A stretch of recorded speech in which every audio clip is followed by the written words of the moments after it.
नमस्कार, ये आकाशवाणी चंडीगढ़ है। अब आप रतिका से प्रादेशिक समाचार सुनिए। प्रधानमंत्री नरेंद्र मोदी ने कहा है कि उनकी सरकार ने नीतिगत पंगुता और वंशवादी राजनीति को समाप्त कर दिया है। नई दिल्ली में एक निजी टीवी चैनल के वैश्विक सम्मेलन को संबोधित करते हुए श्री मोदी ने कहा कि उनकी सरकार राष्ट्र प्रथम के सिद्धांत को सर्वोपरि रखते हुए काम कर रही है। उन्होंने अनुच्छेद 370 की समाप्ति से लेकर राम मंदिर निर्माण तक का उल्लेख करते हुए कहा कि सरकार ने राष्ट्र प्रथम की सोच के साथ ऐसे सभी अधूरे कार्यों को पूरा किया है। प्रधानमंत्री ने कहा कि उनकी सरकार ने पिछली सरकारों द्वारा अपनाई गई परियोजनाओं को लटकाने और भटकाने के दृष्टिकोण को पीछे छोड़ दिया है। उन्होंने कहा कि भारत अपने उज्जवल भविष्य के लिए दिन रात कड़ी मेहनत कर रहा है और हर कोई कहने लगा है कि आने वाला समय भारत का है। श्री मोदी ने बताया कि लोगों की मानसिकता और विश्वास में इस बदलाव का सबसे बड़ा कारण राष्ट्रीय जनतांत्रिक गठबंधन एनडीए की सरकार की कार्य संस्कृति और शासन है। उन्होंने कहा कि सरकारी कार्यालय अब समस्या नहीं बल्कि देशवासियों के सहयोगी बन रहे हैं। श्री मोदी ने कहा कि अगर आज दुनिया सोचती है कि भारत एक बड़ी छलांग लगाने के लिए तैयार है, तो इसका कारण ये है कि इसके पीछे भारत का 10 साल का शक्तिशाली प्रमोशन मंच है। उन्होंने कहा कि भारत तभी बड़ी छलांग लगा सकता है जब उसके देशवासी ऊर्जा और उत्साह से भरे होंगे। पिछले 10 वर्षों में मानसिकता में बदलाव, आत्मविश्वास और सुशासन सहित कई सकारात्मक बदलाव हुए हैं। प्रधानमंत्री ने कहा कि आज 21वीं सदी में भारत ने सोचना कम कर दिया है।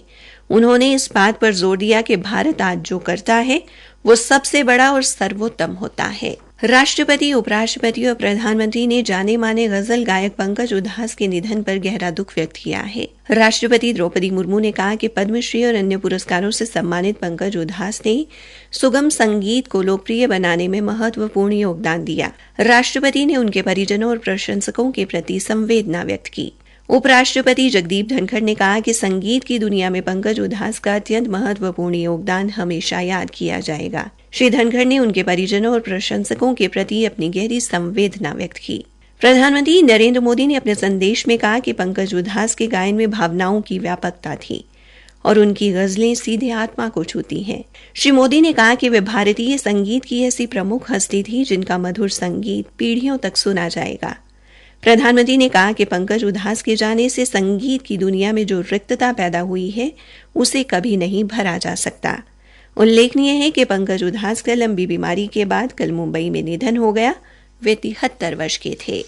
हरियाणा के राज्यपाल बंडारू दत्तात्रेय ने कल श्री विश्वकर्मा कौशल विश्वविद्यालय के दीक्षांत समारोह में मुख्य अतिथि के तौर पर शिरकत की। उन्होंने 35 विषयों के 675 विद्यार्थियों को 1200 डिग्री व डिप्लोमा प्रदान किए और अपने अपने विषय में उत्कृष्ट प्रदर्शन करने वाले 10 विद्यार्थियों को स्वर्ण पदक से सम्मानित किया। इसके अलावा उद्योग, उद्यमिता और कला के क्षेत्र में उल्लेखनीय योगदान देने वाली 8 विभूतियों को मानद उपाधियों से नवाजा गया। इस अवसर पर श्री दत्तात्रेय ने कहा कि श्री विश्वकर्मा कौशल विश्वविद्यालय प्रधानमंत्री नरेंद्र मोदी की रचनात्मक सोच और मुख्यमंत्री मनोहर लाल की कर्मठता से अस्तित्व में आया है।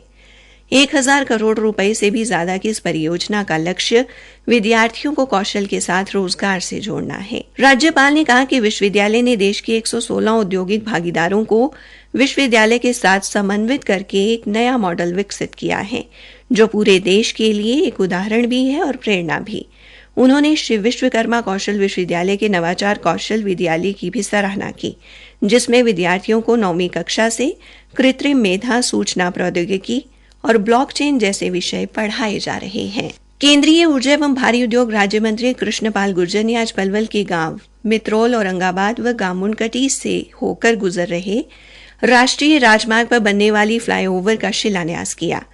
केंद्रीय राज्य मंत्री ने लोगों को संबोधित करते हुए कहा कि गांव मित्रोल, औरंगाबाद व मुनकटी में फ्लाईओवर के निर्माण पर लगभग 95 करोड़ रुपए की लागत आएगी।